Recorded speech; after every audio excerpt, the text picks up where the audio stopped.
Question number 1, रेडियोधर्मी पदार्थ की अर्ध आयु समीकरण है। The half life of a radio active substance is given bye. कोई भी रेडियो एक्टिव सब्सटेंस होता है ना, उसकी हाफ लाइफ मैंने बताया था फर्स्ट ऑर्डर होती है, फर्स्ट ऑर्डर रिएक्शन होती है, और फर्स्ट ऑर्डर का ही जो हाफ लाइफ है वही हाफ लाइफ हम यहाँ पे यूज करेंगे। फर्स्ट ऑर्डर का हाफ लाइफ का फॉर्मूला क्या होता है? तो फर्स्ट ऑर्डर के लिए हम यूज करते हैं lambda is equal to 2.303 upon t, और यहां हम लेते हैं लॉग बेस 10, ऊपर n0 और नीचे हम लेते हैं nt, है ना, प्रारंभिक नाभिकों की संख्या और t समय बाद बचे हुए नाभिकों की संख्या।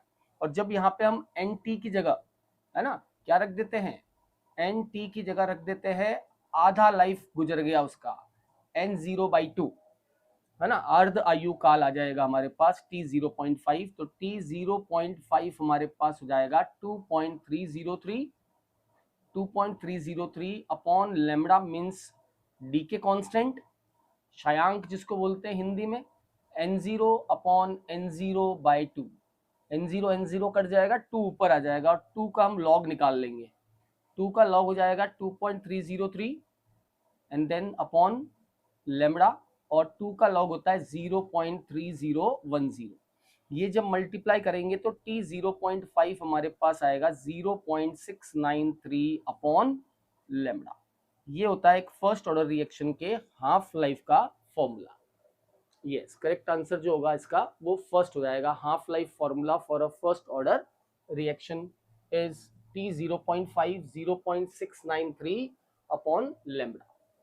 ये वही होता है जो फर्स्ट ऑर्डर रिएक्शन के लिए होता है, क्योंकि जो भी रिएक्शन जो है रेडियो एक्टिव रिएक्शन होती है वो सारी फर्स्ट ऑर्डर रिएक्शन कोटि की होती है।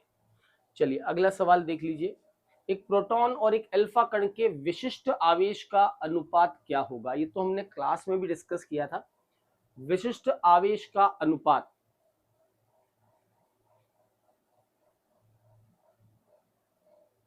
यदि कोई कंपाउंड स्टेबल है तो वो कम रिएक्टिव होगा, ज्यादा रिएक्टिव नहीं होगा। कोई मध्यवर्ती ज्यादा स्टेबल है तो वो ज्यादा बनेगा, तो वो आगे ज्यादा प्रोडक्ट बनाएगा, तो उससे मेजर और माइनर डिसाइड होगा। रिएक्टिविटी हमेशा इनवर्सली प्रोपोर्शनल होती है किसके? स्टेबिलिटी के। कोई अगर ज्यादा स्टेबल है इसका मतलब वो लेस रिएक्टिव है, कम रिएक्टिव है। लेकिन अगर कोई इंटरमीडिएट, कोई मध्यवर्ती जैसे कार्बोनाइन, अगर वो ज्यादा स्टेबल है तो वो ज्यादा मात्रा में बनेगा, और अगर वो ज्यादा मात्रा में बनेगा तो आगे उससे बनने वाला जो प्रोडक्ट है वो भी ज्यादा बनेगा। तो इसका रेशियो क्या था? E/m का रेशियो, Q/m, है ना, चार्ज बाय मास का रेशियो हमें देखना है। किसके लिए?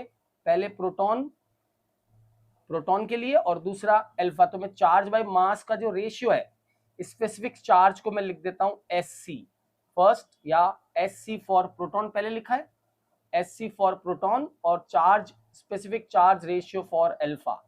तो यहां आ जाएगा क्या ऊपर? Charge Q of proton upon M of proton, और यहां हो जाएगा M of alpha upon Q of alpha.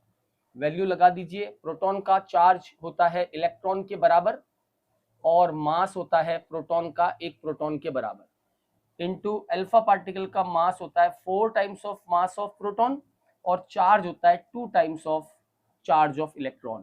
Protons electrons, proton electron, 4 से ये 2 कैंसिल आउट जाएगा, रेशियो आ जाएगा आपका 2:1, 2:1। क्या रेशियो आएगा आपका? 2:1। इसका मतलब इसका करेक्ट आंसर क्या होगा? इसका करेक्ट आंसर होगा ए। एक प्रोटॉन और एक अल्फा कण के लिए विशिष्ट आवेश यानी चार्ज बाय मास का जो रेशियो है वो होता है फर्स्ट आएगा 2:1। करेक्ट। चलिए अगला सवाल देख लीजिए। ये जिस तरह से मुझे मिला उस तरह से ही मैंने इसको लिखा है।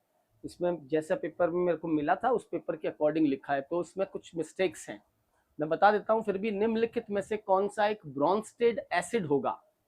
ब्रोंस्टेड अम्ल वो होता है जो प्रोटॉन दे सकता है। अब यहाँ पे कुछ क्लियरिफाई नहीं है। ब्रोंस्टेड एसिड वो होते हैं जो प्रोटॉन देते हैं, है ना, प्रोटॉन जो दे सकता है वो ब्रोंस्टेड एसिड है। अब ये C5H5 कुछ अलग तरीके का लिखा हुआ है, सो इस क्वेश्चन पे क्वेश्चन मार्क है भैया, ठीक है। कुछ जैसा पेपर था उसमें कुछ टाइपिंग मिस्टेक्स हो तो वो मिस्टेक्स यहाँ पर मुझे दिख रही है, क्योंकि ये दोनों ऑप्शंस भी सेम दिख रहे हैं। CH3 CH2 CH3 CH2। तो इसमें मैं श्योर नहीं हूं, इसलिए मैं इस क्वेश्चन को स्किप कर रहा हूं। ठीक है, अगला सवाल देखिए, कौन सा यौगिक प्रकाश सक्रिय होगा? क्वेश्चन नंबर 4, कौन सा यौगिक प्रकाश सक्रिय होगा? प्रोपेनोइक एसिड, 3 क्लोरोप्रोपेनोइक एसिड, 2 क्लोरोप्रोपेनोइक एसिड या 3 क्लोरोप्रोपीन? तो भैया यहाँ पे साफ दिख रहा है 2 क्लोरो अगर प्रोपेनोइक एसिड में बनाऊं तो 2 क्लोरोप्रोपेनोइक एसिड ये होगा Cl और यहाँ होगा COOH, ये होगा 2 क्लोरोप्रोपेनोइक एसिड। और यहाँ पर एक कायरल सेंटर हमें दिखेगा 2 क्लोरोप्रोपेनोइक एसिड। ठीक है, कोई एग्जाम्पल बता दे इसका। वैसे तो देखो है भी नहीं आपके सिलेबस का पार्ट, बट मैं बता देता हूं। प्रोटॉन ब्रॉन्स्टेड अम्ल वो होता है जो प्रोटॉन देता है, जो प्रोटॉन देता है मतलब प्रोटॉन रिलीज करता है, जो प्रोटॉन रिलीज करता है उसको ब्रॉन्स्टेड एसिड बोलते हैं। और कोई भी हो सकता है, जैसे वाटर, वाटर एक प्रोटॉन दे सकता है, OH माइनस बना लेगा और H प्लस बना लेगा। जिसमें भी प्रोटॉन होगा, लाइक अमोनिया, अमोनिया क्या है, एक ब्रॉन्स्टेड अम्ल का काम कर सकता है क्योंकि ये प्रोटॉन लूज कर सकता है, NH2 माइनस और H प्लस बना देगा। तो जो प्रोटॉन लूज करता है वो ब्रॉन्स्टेड एसिड की तरह बिहेव करता है। चलिए अगला है 2 क्लोरोप्रोपेनोइक एसिड। फोर्थ का जो आंसर होगा वो आपका हो जाएगा सी। ठीक, चलिए अगला देखें, क्वेश्चन नंबर 5, निम्नलिखित को किरणों की प्रवेशी क्षमता, प्रवेशी क्षमता का मतलब होता है पेनिट्रेटिंग पावर, का करेक्ट ऑर्डर क्या होगा? तो ये ऑर्डर भी आपको मैंने लिखवाया था। पेनिट्रेटिंग पावर का ऑर्डर क्या होता है? जो सबसे हल्की होती है वो सबसे ज्यादा पेनिट्रेट कर पाती है, चार्ज लेस होती है, जो सॉरी जिस पर चार्ज नहीं होता उसकी पेनिट्रेशन पावर ज्यादा होती है ना, और जिस पर चार्ज ज्यादा होता है उसकी आयनीकरण की क्षमता ज्यादा होती है। ये दो ही सवाल बनते हैं अल्फा बीटा गामा पे। एक तो बनता है आयनीकरण का क्रम क्या होगा, गैसों का आयनीकरण, आयनीकरण का क्रम क्या होता है? इसमें सबसे ज्यादा चार्ज अल्फा पे होता है, फिर बीटा पे होता है, फिर गामा पे होता है। और एक होता है भेदन क्षमता, भेदन क्षमता जिसको यहाँ पर लिखा है प्रवेशी क्षमता, पेनिट्रेटिंग पावर, भेदन क्षमता, ये उल्टा होता है अल्फा बीटा और गामा में। गामा की सबसे ज्यादा होती है, फिर बीटा आता है और फिर आता है सबसे लास्ट में अल्फा। तो इसमें करेक्ट ऑर्डर हो जाएगा आपका बी। अल्फा की भेदन क्षमता ज्यादा होती है बीटा से, और बीटा की भेदन क्षमता जो है वो ज्यादा होती है अल्फा से। तो ये इन चारों का भेदन क्षमता का जो है क्रम होता है, अल्फा बीटा और गामा किरणों का क्रम। चलिए अगला सवाल देख लीजिए एक बार, जल्दी जल्दी से देख लीजिए। फिर नेक्स्ट जो अपन पेपर उठाएंगे ना, हाँ उसमें कंप्लीट वन शॉट एक ही क्लास में पूरा पेपर डिस्कस कर लेंगे हम लोग। थोड़ा स्पीड रखेंगे लेकिन एक ही क्लास में डिस्कस करेंगे। दिए हुए यौगिक में हमेशा यथार्थ में वजन के समान अनुपात में तत्व होते हैं, यानी कि भार के अनुसार तत्व जो है उसके अंदर होते हैं। ये अवधारणा संबंधित है। A given compounds always contain element in exactly the same proportion, exactly the same proportion by weight. This concept is related to, this concept is related to the law of definite proportion, अर्थात स्थिर अनुपात का नियम, कि किसी भी compound में, किसी भी यौगिक में जो भी तत्व होते हैं वो उनके भारों के अनुपात में होते हैं, जैसे कि 2:16 या 1:8। H2O कहीं पर भी आपको मिलेगा तो इसी फॉर्म में मिलेगा। ठीक है, जो भी आपको मिलेगा वो इसी फॉर्म में मिलेगा, 1:8 की फॉर्म में मिलेगा जब भी आपको वाटर मिलेगा। बाकी आइसोटोप्स आ जाए तो बात और है, अदरवाइज हमेशा जो है आपको इसी फॉर्मेट में मिलेगा। क्वेश्चन नंबर 7, निम्न में से कौन सा नाभिकीय विखंडन में, रिएक्टर में, ठीक है, ईंधन हो सकता है? तो ये सबको ही पता है, जो रेडियो एक्टिव होगा वो ईंधन होगा। और रेडियो एक्टिव यहाँ पे कौन है? रेडियो एक्टिव नाभिकीय विखंडन में थोरियम होता है ना, थोरियम। थोरियम जो होता है रेडियो एक्टिव, जो रेडियो एक्टिव पदार्थ है, या तो यूरेनियम का यूज करते हैं या थोरियम का यूज करते हैं, है ना। तो यहाँ आंसर हो जाएगा हमारा थोरियम। चलिए, कौन सा इलेक्ट्रॉन्स नहीं है? तो भैया इलेक्ट्रॉन्स नहीं और नाभिक्स नहीं आपको पढ़ाए थे, इनमें से इलेक्ट्रॉन्स नहीं कौन सा होगा? तो इलेक्ट्रॉन्स नहीं वो होता है जिसके पास इलेक्ट्रॉन की कमी हो, जिसका अष्टक पूरा ना हो, और यहाँ मुझे साफ साफ दिख रहा है इलेक्ट्रॉन्स नहीं, कौन है, AlCl3, क्योंकि यहाँ एल्यूमिनियम के पास बाह्यतम कोश में 6 इलेक्ट्रॉन ही है। बाकी जिस पर भी नेगेटिव चार्ज होता है या जिस पर भी लोन पेयर होता है वो नाभिक्स नहीं होता है। लोन पेयर और नेगेटिव चार्ज वाला नाभिक्स नहीं होता है, लेकिन अष्टक जिसका पूरा ना हो वो इलेक्ट्रॉन्स नहीं होता है, इलेक्ट्रोफाइल होता है। तो यहाँ पर AlCl3 जो है ये आपका सॉरी इलेक्ट्रोफाइल होगा।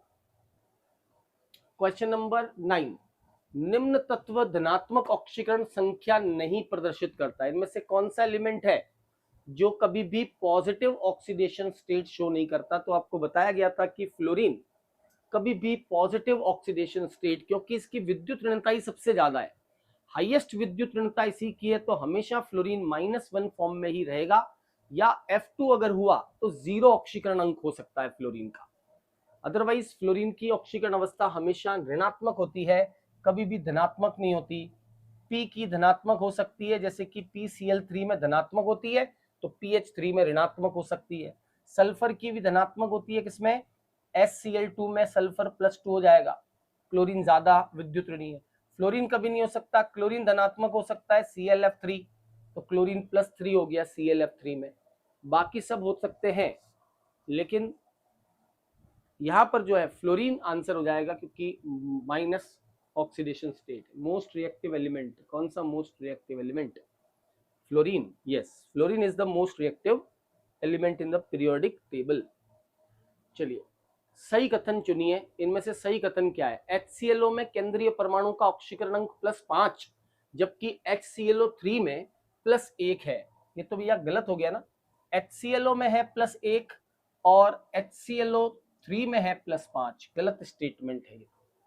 HClO3 में क्लोरीन परमाणु HClO से अधिक विद्युत ऋणात्मक है। सही बात है या गलत बात है बताओ? HClO3 में क्लोरीन परमाणु HClO से अधिक विद्युत ऋणी है, क्योंकि विद्युत ऋणता जब धनात्मक आवेश बढ़ेगा, इस पर +5 होगा, इस पर चार्ज होगा +5 और इस पर चार्ज होगा Cl के ऊपर -1, +5 और इस पर होगा +1। तो जितना ज्यादा प्लस चार्ज किसी पर बढ़ता है उसकी विद्युत ऋणता बढ़ती है। तो Cl की विद्युत ऋणता जो है वो HClO3 में ज्यादा होगी एज कंपेयर टू HClO, कारण Cl पर पॉजिटिव चार्ज ज्यादा है। जितना ज्यादा पॉजिटिव चार्ज आएगा उसकी इलेक्ट्रोनेगेटिविटी उतनी ही ज्यादा होती जाएगी। ठीक है, इलेक्ट्रोनेगेटिविटी बढ़ती ही जाएगी। निम्न में से कौन सा एक लेक्लांसी सेल में एनोड का काम करता है? तो लेक्लांसी सेल में मैंने आपको बताया था एनोड और कैथोड के बारे में।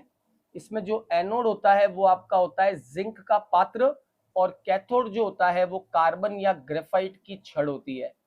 कार्बन की छड़ होती है या ग्रेफाइट की छड़ होती है, ये होती है कैथोड। तो जिंक का पात्र जो है यहाँ पे एनोड का काम करेगा, इसका मतलब इसका सही आंसर हो जाएगा बी।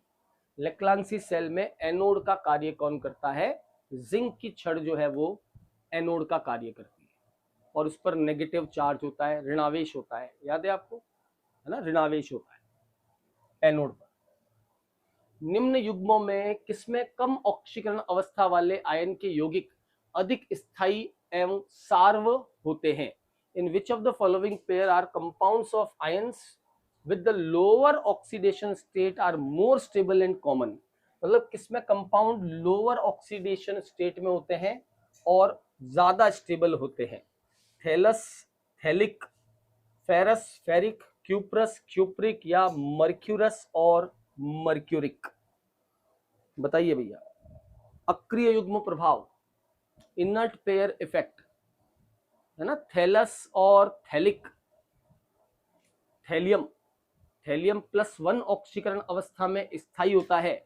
थैलियम जो होता है ना वो +1 ऑक्सीकरण अवस्था में स्थायी होता है। Thallium +1 is more stable then +3, और ज्यादा कॉमन यही होता है, इसी के कंपाउंड कॉमन होते हैं, जैसे कि TlCl बनता है ना। जबकि थैलियम का अगर +3 हो तो ये लेस स्टेबल होता है अक्रिय युग्म प्रभाव के कारण, ये लेस स्टेबल होता है, जैसे कि TlCl3 इज लेस स्टेबल, नहीं बनता है है ना। तो करेक्ट आंसर क्या हो जाएगा इसका, सी हो जाएगा, थैलस और थैलिक। थैलस और थैलिक इसका करेक्ट आंसर हो जाएगा। Question number 12। आइए देखते हैं नेक्स्ट क्वेश्चन नंबर 13। ये क्वेश्चन भी जिस तरह से मुझे मिला है उस तरह से मैंने टाइप किया है इसको, जहां से भी जिस सोर्स से भी मुझे मिला है। तो आप लोग ही बता दीजिए भैया, मुझे तो इसमें कुछ गड़बड़ी लग रही है, आपको क्या लग रहा है इसमें सही क्या होगा। क्वेश्चन है, कौन सा प्रभाव एक स्थायी प्रभाव है, स्टेबल इफेक्ट है। और मैंने आपको बताया था दो तरह के इलेक्ट्रॉनिक डिस्प्लेसमेंट होते हैं, स्थायी और अस्थायी। अस्थायी में एक ही आता है और उसका नाम है इलेक्ट्रोमैग्नेटिक प्रभाव, और बाकी सभी स्थायी होते हैं, जैसे कि प्रेरणिक प्रभाव, मिजोमेरिक प्रभाव, अनुनाद या नेथन बेकर प्रभाव, या उसी का दूसरा नाम होता है नेथन बेकर प्रभाव, हाइपर कंजुगेशन, अति संयुग्मन। तो यहाँ पर एक मुझे सही चीज नहीं लग रही है कि कौन सा प्रभाव स्थायी है, विच of the following is a permanent effect. तो भैया परमानेंट तो इंडक्टिव भी होता है, परमानेंट रेजोनेंस भी होता है, और परमानेंट नेथन बेकर यानी कि हाइपर कॉन्जुगेशन भी होता है भैया। ये सब परमानेंट इफेक्ट होते हैं। अगर उस पेपर में ही ऐसा है तो इसका आंसर हो जाएगा फर्स्ट, थर्ड और फोर्थ। हाँ, अगर ये क्वेश्चन ऐसे होता, अगर ये क्वेश्चन ऐसे होता कि निम्न में से कौन सा एक अस्थायी प्रभाव है, तो आंसर हो जाता आपका इलेक्ट्रोमैग्नेटिक प्रभाव। ये एक अस्थायी प्रभाव होता है, बाकी तीनों स्थायी प्रभाव होते हैं। तो ये क्वेश्चन का जो आंसर है वो मैंने मेरे हिसाब से लगाया, अगर इसी तरह का आया है तो ये आंसर ही होगा, और अगर उल्टा पूछा है, स्थायी की जगह अस्थायी पूछा है, तो आंसर बी होगा, इलेक्ट्रोमैग्नेटिक प्रभाव इसका सही आंसर होगा। चलिए अगला सवाल आप लोग बताइए, जब नाभिकीय से बीटा कण उत्सर्जित होता है तो कौन सी चीज नहीं बदलती है, प्रोटॉन तथा न्यूट्रॉन का योग, प्रोटॉन की संख्या, न्यूट्रॉन की संख्या, या पूर्ण आवेश। जब बीटा कण उत्सर्जित होता है, जैसे नाइट्रोजन है 714, जब नाइट्रोजन से एक बीटा माइनस उत्सर्जित होगा तो इसका परमाणु क्रमांक एक बढ़ जाएगा, ये 8 हो जाएगा, लेकिन परमाणु भार अभी भी क्या रहेगा, 14 ही रहेगा, जब इसमें से एक बीटा पार्टिकल -1e0 निकलेगा। क्योंकि बीटा निकलता है तो भार में कोई कमी नहीं आती, भार में कोई कमी नहीं आती, मतलब परमाणु भार समान रहता है। और परमाणु भार क्या होता है, प्रोटॉन और न्यूट्रॉन की संख्या का योग होता है, प्रोटॉन और न्यूट्रॉन की संख्या का योग होता है परमाणु भार। तो परमाणु भार में कोई परिवर्तन नहीं होगा, बाकी जो है चीजें बदल सकती है, परमाणु भार नहीं बदलेगा। आगे बात समझ में। चलिए अगला सवाल आप लोग मिला लीजिए, सोडियम परमाणु के अंतिम इलेक्ट्रॉन की चारों क्वांटम संख्याओं के मान।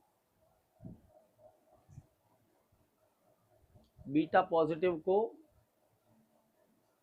पोजिट्रॉन बोलते हैं, पोजिट्रॉन बोलते हैं, beta positive, positron, positive electron, है ना, पोजिट्रॉन कहते हैं उसको, पॉजिटिव इलेक्ट्रॉन, पोजिट्रॉन।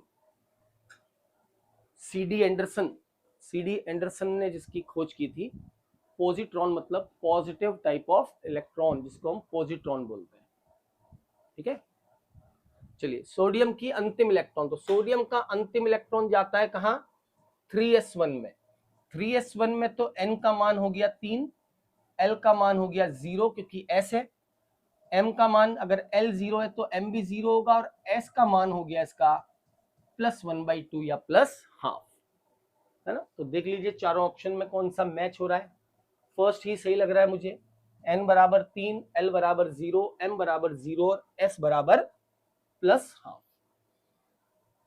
ये होता है सोडियम के अंतिम इलेक्ट्रॉन की चारों क्वांटम संख्या। ऐसे क्वेश्चंस भी हमने क्लास में ही डिस्कस किए थे बहुत सारे, याद हो तो आप, रूबिडियम का मैंने आपको बताया था। चलिए अगला सवाल देख लें, ताप जिस पर किसी द्रव का वाष्प दाब वायुमंडलीय दाब के बराबर हो जाता है उसे क्या कहते हैं, वह ताप जहां किसी द्रव का वाष्प दाब वायुमंडलीय दाब के बराबर हो जाता है उसे क्या कहते हैं। तो वह ताप जहां किसी द्रव का वाष्प दाब वायुमंडलीय दाब के बराबर हो जाता है उसे उस द्रव का क्वथनांक कहते हैं, बॉइलिंग पॉइंट, है ना, उसे उस द्रव का क्या कहते हैं, बॉइलिंग पॉइंट कहते हैं। वाष्प दाब वायुमंडलीय दाब के बराबर हो जाता है, जैसे पानी 100 डिग्री पर पानी का वाष्प दाब 1 वायुमंडलीय दाब के बराबर हो जाता है तो पानी उबलने लगता है। तो उसे हम गलनांक अलग चीज होती है, या हिमांक गलनांक आप एक ही समझ लो, है ना, ये एक ही। क्रिटिकल टेम्परेचर अलग चीज होती है, ये तो किसी गैस के द्रवीकरण से संबंधित है। गैस का द्रवीकरण जो होता है ना, उससे संबंधित है। जब कोई गैस द्रव अवस्था में आती है तो एक निश्चित ताप के ऊपर उस पर दाब बढ़ाने से वो द्रव अवस्था में नहीं आती है, उसे हम क्रांतिक ताप कहते हैं। तो ये एक अलग घटना है, अलग चीज होती है। तो इसका करेक्ट आंसर हो जाएगा बॉइलिंग पॉइंट। नेक्स्ट क्वेश्चन आप लोग ट्राई करें। किसकी इलेक्ट्रॉन बंधुता सबसे अधिक होती है? Which has the highest electron affinity? किसकी इलेक्ट्रॉन एफिनिटी सबसे ज्यादा होती है? हाईएस्ट इलेक्ट्रॉन एफिनिटी, इलेक्ट्रॉन बंधुता पूरी आवर्त सारणी में क्लोरीन की होती है, और हेलोजन में क्लोरीन के बाद फ्लोरीन आता है, फिर ब्रोमीन आता है, और फिर आयोडीन आता है। ये इलेक्ट्रॉन एफिनिटी या इलेक्ट्रॉन गेन एंथैल्पी का क्रम होता है। क्लोरीन, फ्लोरीन, ब्रोमीन और आयोडीन, है ना? तो इसमें सबसे ज्यादा हो जाएगी किसकी? Cl की। हाईएस्ट इलेक्ट्रॉन एफिनिटी Cl की होती है। बात समझ में आई? चलिए अगला सवाल देख लीजिए। 3D श्रेणी में अधिकतम ऑक्सीकरण संख्या +7 कौन प्रदर्शित करता है? कौन सा एलिमेंट है जो 3D श्रेणी का है और हाईएस्ट ऑक्सीकरण अंक वो दर्शाता है? तो हमने देखा था 3D श्रेणी में क्रोमियम का अधिकतम ऑक्सीकरण अंक +6 होता है, मैंगनीज का +7 होता है, Fe का +3 तक हो सकता है, कोबाल्ट का +3 होता है, +2 +3 +4, +2 +3 +4 कोबाल्ट। ज्यादातर तो +2 ही होता है या +3 होता है कोबाल्ट का। तो highest oxidation number in 3D series, है ना, किसका होता है? मैंगनीज का। और पूरे के पूरे डी ब्लॉक में, पूरे डी ब्लॉक में किसका होता है? तो पूरे डी ब्लॉक में होता है ऑस्मियम का, OS का +8 होता है, जो आपको बताया था मैंने, +8। चलिए अगला आप लोग ट्राई करें। निम्न डी ब्लॉक तत्व परिवर्तनशील संयोजकता नहीं दर्शाता है। कौन सा डी ब्लॉक का एलिमेंट है जो वेरिएबल ऑक्सीडेशन स्टेट? तो दो ही होते हैं डी ब्लॉक में 3D सीरीज में। 3D सीरीज में दो ही होते हैं, एक होता है स्कैंडियम और एक होता है जिंक, जो कि परिवर्तनशील ऑक्सीकरण अवस्था नहीं दर्शाता है। आंसर हो जाएगा जिंक। जिंक में केवल एक ही ऑक्सीकरण अवस्था होती है और वो है +2। ओनली +2 ऑक्सीडेशन स्टेट ये शो करता है। बाकी सारे सभी टाइप के ऑक्सीडेशन स्टेट्स में इनमें होते हैं, है ना। कॉपर परिवर्तनशील दर्शाता है भैया, +1 भी दर्शाता है और +2 भी दर्शाता है। जिंक जो होता है does not shows the variable oxidation state, केवल इसका ऑक्सीकरण अंक +2 ही होता है। बाकी में ज्यादा होता है। मैंगनीज में 2 से 7 तक, कॉपर में +1 भी होता है, +2 भी होता है, आयरन में +2 भी होता है, +3 भी होता है। मैंगनीज में +1 से +2 से लगाकर, मैंगनीज में +2 से लगाकर +8 तक ऑक्सीडेशन स्टेट्स होती हैं। तो इसका करेक्ट आंसर हो जाएगा जिंक। चलिए अगला सवाल आप लोग चेक करें। आधुनिक आवर्त सारणी निम्न के द्वारा दी गई थी। Modern periodic table is given by Lothar Meyer, Moseley, Mendeleev या न्यूलैंड?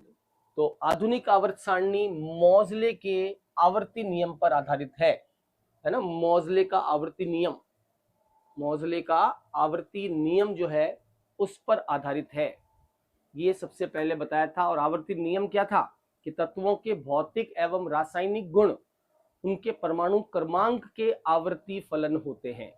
तत्वों के भौतिक एवं रासायनिक गुण उनके परमाणु क्रमांकों के आवर्ती फलन होते हैं। हेनरी मोजले। तो ये मॉडर्न पीरियोडिक टेबल के जो है दाता है, इन्होंने दिया था मॉडर्न पीरियोडिक लॉ। अगला बताइए भैया, एक क्वेश्चन दिया हुआ है पढ़िए जरा इसको। कह रहा है यदि हाइड्रोजन गैस का एक अणु क्लोरीन गैस के एक अणु से क्रिया करता है तो हाइड्रोक्लोरिक अम्ल का 2 अणु बनता है। तो विभिन्न गैसों के समान आयतन में एक ही दबाव और तापमान पर अणुओं की संख्या क्या होगी? भिन्न होगी, समान होगी? हाइड्रोजन का आयतन ऑक्सीजन से ज्यादा होगा, या हाइड्रोजन का आयतन ऑक्सीजन से कम होगा। बोलो भैया, इससे बोलते हैं अवोगाद्रो का नियम, एवोगैड्रोस लॉ, है ना।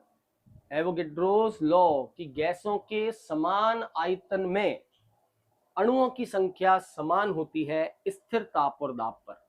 स्थिर ताप और दाब पर अगर 1 मोल हाइड्रोजन है, 1 मोल क्लोरीन है, 1 मोल ऑक्सीजन है, 1 मोल हीलियम है, 1 मोल CO2 है, 1 मोल SO2 है, या 1 मोल NO2 है, या 1 मोल H2S है, सबका आयतन बराबर होता है 22.4 लीटर, और उनमें अणुओं की संख्या 1 मोल में सब में बराबर होती है, जो कि Na के बराबर होती है जो कि Na के बराबर होती है। तो सब में क्या होगा, सेम, करेक्ट ऑप्शन होगा इसका बी, सभी में समान होगी। अणुओं की संख्या अगर मोल बराबर है स्थिर ताप और दाब पर, तो गैसों में अणुओं की संख्या भी क्या होती है, समान होती है। समान आयतन में अणुओं की संख्या समान होती है, ठीक, इसे हम बोलते हैं एवोगैड्रोस लॉ। चलिए अगला बता दीजिए, निम्नलिखित में से मेटा निर्देशी समूह कौन सा है? Which group belongs to the meta directing group? Meta directing group इनमें से कौन सा है? Cl, NH3, CH3 या Cn? साइनाइड होगा। क्या बताया गया था? सीधे जुड़े परमाणु पर अगर डबल बॉन्ड या ट्रिपल बॉन्ड हो तो वो मेटा डायरेक्टिंग होता है, और जिस पर भी लोन पेयर हो डायरेक्टली वो ऑर्थो पैरा होता है। और ये हाइपर कॉन्जुगेशन की वजह से, प्लस H की वजह से, ये जो है प्लस M की वजह से, और ये जो है प्लस M की वजह से, तीनों प्लस है, प्लस का मतलब ऑर्थो और पैरा डायरेक्टिंग होते हैं। ये तीनों ऑर्थो और पैरा डायरेक्टिंग होते हैं।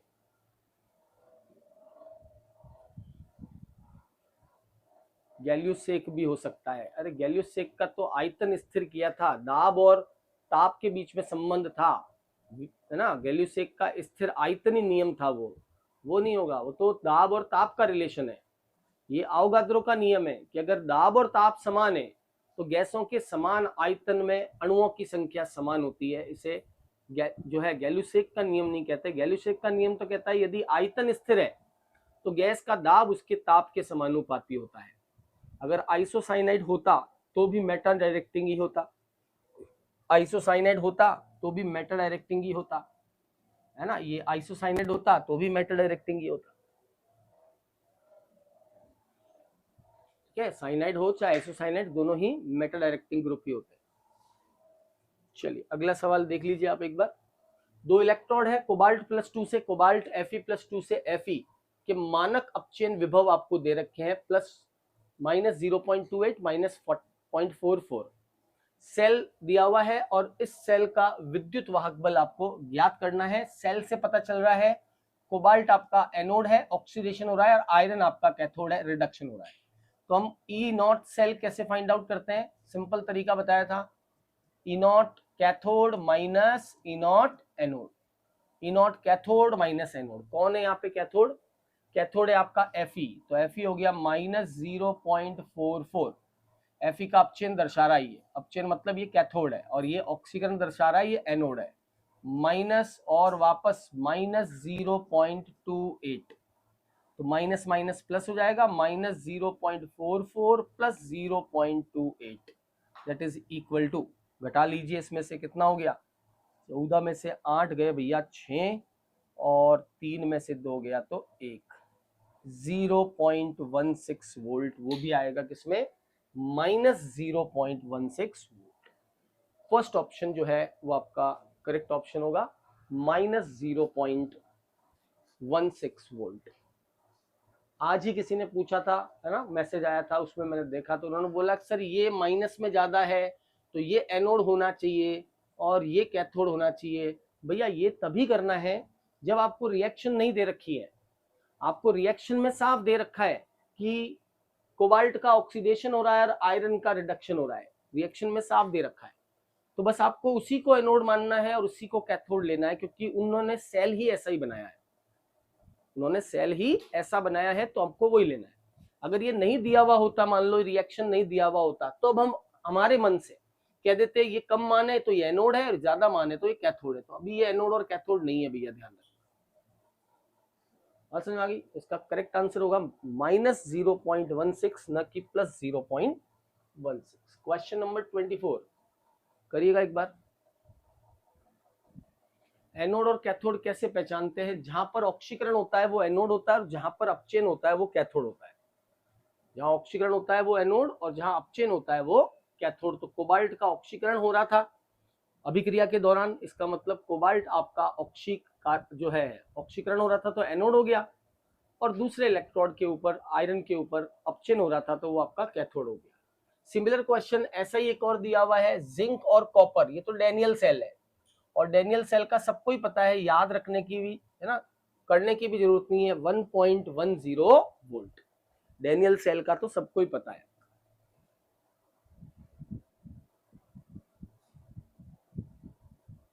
कभी पॉजिटिव नहीं हो सकता है, क्यों नहीं? ऐसे सेल का कभी पॉजिटिव नहीं हो सकता है, ऐसे सेल का कभी पॉजिटिव नहीं होगा। नेगेटिव ईएमएफ पर सेल वर्क नहीं करेगा, सेल कोई कार्य नहीं करेगा। ये सेल जो है वो गलत बना दिया गया है, जिसको एनोड बनाना था उसको कैथोड और जिसको कैथोड बनाना था उसको एनोड बना दिया है, तो वो सेल काम नहीं करता है यहाँ पर। ठीक है, सेल रिएक्शन ही पॉसिबल नहीं है, ये सेल ही गलत बनाया गया है। चलिए, ये तो आपको सबको ही पता है ना भैया, डैनियल सेल है। क्या होता है डैनियल सेल में? E naught cell is equal to E naught cathode minus E naught anode.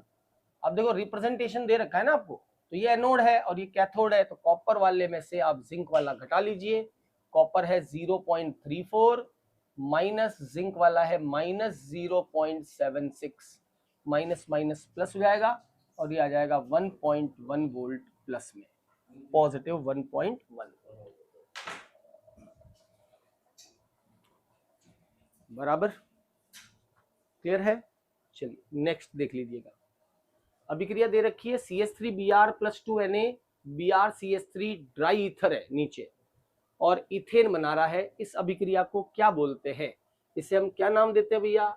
Woods अभिक्रिया कहते हैं इसको, है ना। वुड्स रिएक्शन, अल्काइल हैलाइड की रिएक्शन सोडियम के साथ ड्राई ईथर में करने पर बड़ा एल्केन बनता है, जिसे हम वुड्स रिएक्शन कहते हैं।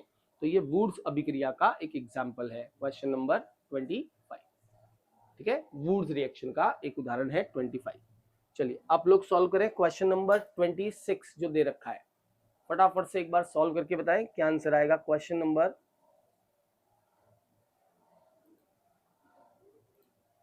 नंबर जो है आपका 26 है। क्या बताया था? SN1 और SN2 के एग्जाम्पल्स बताए थे आपको।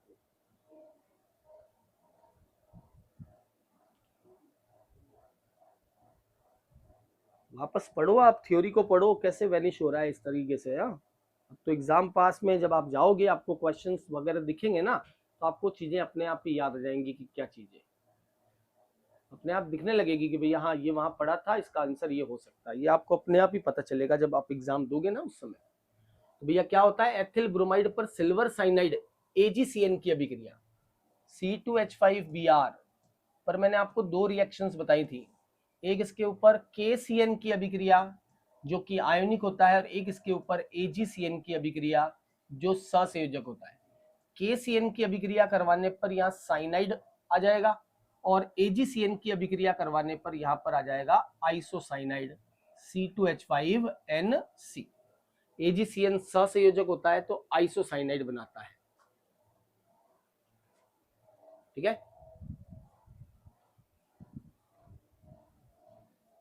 आइसोसाइनाइड बनाता है, तो करेक्ट आंसर हो जाएगा ethyl isocyanide CH3CH2NC। Ethyl isocyanide बन जाएगा। ठीक है, क्वेश्चन नंबर 27।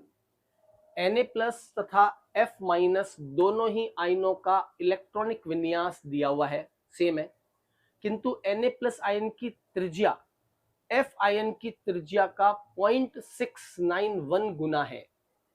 यदि उनकी आयनिक त्रिज्याओं का योग 231 है तो F- आयन की त्रिज्या कितनी होगी? F- आयन की त्रिज्या कितनी होगी बताइए भैया, ये करके बताइए, किसी ने सॉल्व किया हो उसको।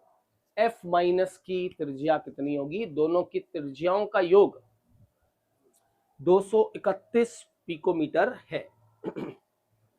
तो बड़ा सिंपल सा ही क्वेश्चन है, कुछ खास नहीं है इसमें। यहां देखिएगा, ये कह रहा है कि RNA plus RCl minus, RNA plus RCl minus का जो योग है वो 231 पिकोमीटर का है। कितना है? 231 पिकोमीटर का है। उसमें भी कह रहा है RNA जो है ना, RNA की त्रिज्या F आयन की त्रिज्या का 0.691 गुना है। मतलब RNA कितना है? 0.691 ऑफ RCl माइनस है, प्लस वापस आ गया RCl माइनस इक्वल टू 231। यहां से RCl कॉमन ले लीजिए, RCl माइनस कॉमन आ गया तो हो गया 1 plus 0.691 is equal to, common आया ना, कॉमन आ गया, RCl माइनस कॉमन आ जाएगा 1 प्लस 0.691 और यहां आ जाएगा 231, 231। सवाल तो सीधा है ना, बहुत इजी है। कह रहा है दोनों की त्रिज्याओं का योग 231 है, उसमें सोडियम की त्रिज्या जो है वो क्लोरीन की त्रिज्या का 0.691, तो मैंने सोडियम की जगह रख दिया 0.691 times of Cl minus. Cl को कॉमन ले लिया, ये आ गया 2.691 into RCl minus is equal to 231। तो यहां से RCl माइनस निकाल लीजिए, F माइनस है, अच्छा F माइनस है, चलो F माइनस कर लो Cl माइनस की जगह, कोई दिक्कत नहीं है ना। या Cl माइनस की जगह क्या करो, F माइनस 1 कर लो, मैंने Cl लिख दिया, आप इसको F माइनस 1 कर देना, ठीक है। यहाँ इसको F माइनस 1 कर देना, ये हो गया RF माइनस 1। यहाँ पर भी हो जाएगा RF minus plus RF minus 231, RF minus common आ गया, ये हो गया 2.691 RF माइनस 231। तो RF माइनस कितना होगा? 231 बटा 2.691, लगभग 2.7 का भाग लगा दो 231 में, लगभग 2.2 का भाग लगाओगे ना तो लगभग आ जाएगा, 2.7 का भाग लगा रहे हो, लगभग आ जाएगा ये 136 का दुगना कितना होता है? 72, 115 पिकोमीटर तक आ जाएगा। देखो एक बार ट्राई करके कितना आ रहा है बताओ भैया फटाफट से। 231, 231 ही है ना, हाँ 231 डिवाइड बाय 2.69, 231, मैं एक बार चेक कर लेता हूँ, 231 डिवाइड बाय 2.69,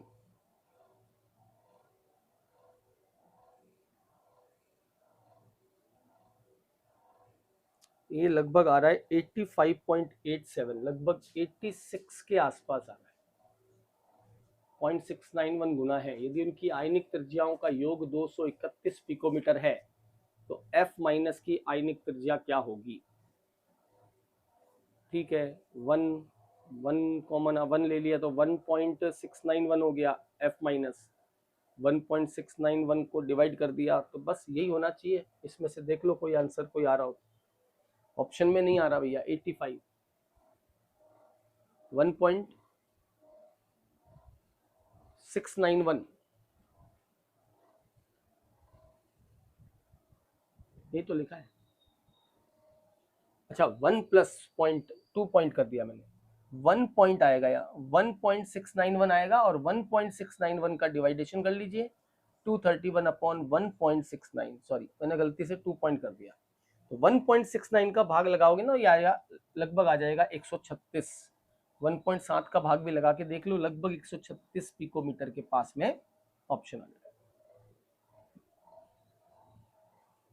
ठीक है, लगभग 136 के करीब ये आंसर आ जाएगा, ठीक है, 136 पिकोमीटर फर्स्ट ऑप्शन जो है आपका इसमें करेक्ट ऑप्शन होगा। तो बड़ा इजी तो क्वेश्चन था, इसमें क्या समझना है?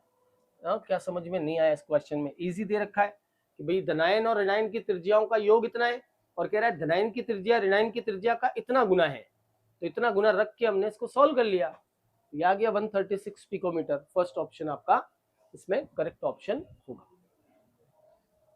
चलिए अगला क्वेश्चन देख लेते हैं। 28, ऑक्सीजन के 3.2 ग्राम परमाणुओं का भार कितना होगा?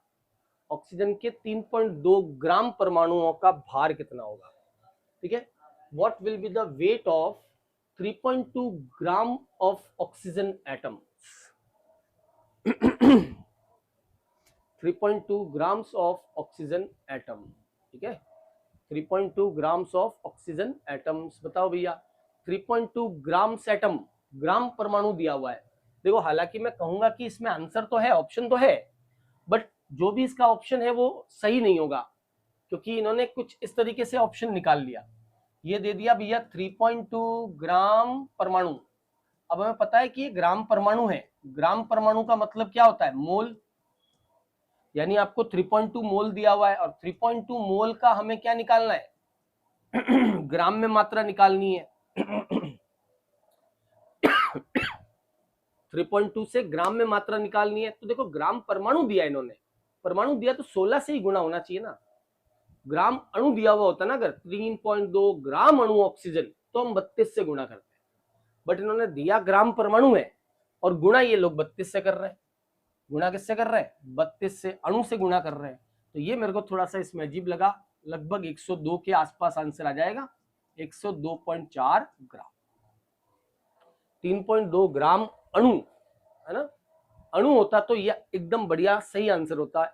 क्वेश्चन में थोड़ा सा इन्होंने मिसप्रिंट है, मिसप्रिंट नहीं कहूंगा, इन्होंने लिखा ही ऐसा ही है, बट मल्टीप्लाई किया इन्होंने 32 से, न जाने क्यों किया, क्योंकि अणु को ले लिया, जबकि दिया हुआ है मोल किसका, 3.2 ग्राम ऑक्सीजन एटम्स का मतलब है मोल मैंने बताया भी था मोल का ही दूसरा नाम होता है ग्राम अणु या ग्राम परमाणु या ग्राम आयन, है ना, ग्राम अणु, ग्राम परमाणु या फिर ग्राम आयन ही बोलते हैं हम मोल्स।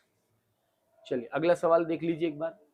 नीचे दी गए संक्रमण तत्वों के ऑक्साइड में कौन सा रंग विहीन है, which of them is colourless, कौन सा ऑक्साइड कलरलेस होगा, रंगहीन होगा। इसका सही आंसर अगर होता,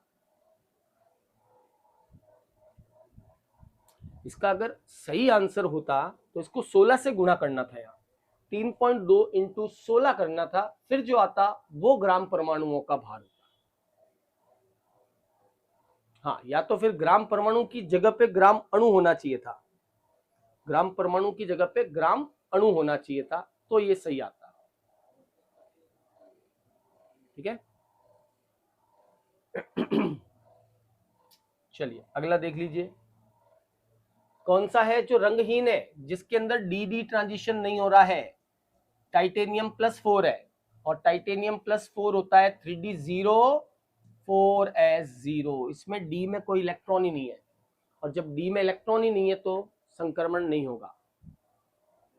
ठीक है, जो डी में इलेक्ट्रॉन ही नहीं है तो उसमें कोई तरह का ट्रांजिशन नहीं होगा। बाकी सब में डी के अंदर इलेक्ट्रॉन है तो बाकी सभी डी ट्रांजिशन शो कर सकते हैं, लेकिन ये डी ट्रांजिशन शो नहीं करेगा, TiO2 टाइटेनियम डाइऑक्साइड में 0 हो जाएगा। चलिए भैया ये था आपका क्वेश्चन, और एक क्वेश्चन आई थिंक और है, ये रहा लास्ट क्वेश्चन है 30। तो पिछली बार भी आई थिंक 32 क्वेश्चंस करवाए थे, तो लगभग 60-62 क्वेश्चंस जो है ये रेंज में 65 तक की रेंज में केमिस्ट्री के क्वेश्चंस आते हैं। ठीक है, और इस बार वाले पेपर को हम एक ही साथ में 65 क्वेश्चंस हैं उसमें, आई थिंक 60 to 65 वो एक ही लॉट में अपन कंप्लीट करेंगे, पूरे एक ही लेक्चर में उसको कंप्लीट करेंगे। 60 to 61 क्वेश्चंस है, थोड़ा स्पीड रखेंगे ताकि बाकी आने वाले मेरे पास 5-6 पेपर और पड़े, वो सारे पेपर मैं आपको कंप्लीट करवा दूंगा। बोलिए भैया क्या आंसर आया इसका, पता ही है, सनलाइट की प्रेजेंस 500 केल्विन ताप है, बेंजीन पर क्लोरीन की अभिक्रिया से BHC बनता है, BHC बनता है मतलब बेंजीन हेक्साक्लोराइड बनता है, और ये होता है बेंजीन हेक्साक्लोराइड। ठीक है, तीनों पाई बॉन्ड टूट जाएंगे और सब पे एक एक Cl जुड़ जाएगा, जिससे बनेगा बेंजीन हेक्साक्लोराइड या BHC, जिसे गैमेक्सिन या, है ना, गैमेक्सिन या 666 भी कहते हैं, BHC बेंजीन हेक्साक्लोराइड या 666 भी कहते हैं। सनलाइट है तो ही ये करवाना है। अगर AlCl3 होता है यहाँ पे 3Cl2 के साथ, 3Cl2 के साथ AlCl3 होता तो यहाँ बीच में बेंजीन भी आता साथ में, तब साथ में बीच में बेंजीन भी आता है, एक्सेस ऑफ क्लोरीन के साथ में बेंजीन भी आता है, उसे हम बोलते हैं हेक्साक्लोरोबेंजीन। अरे इतना ही महान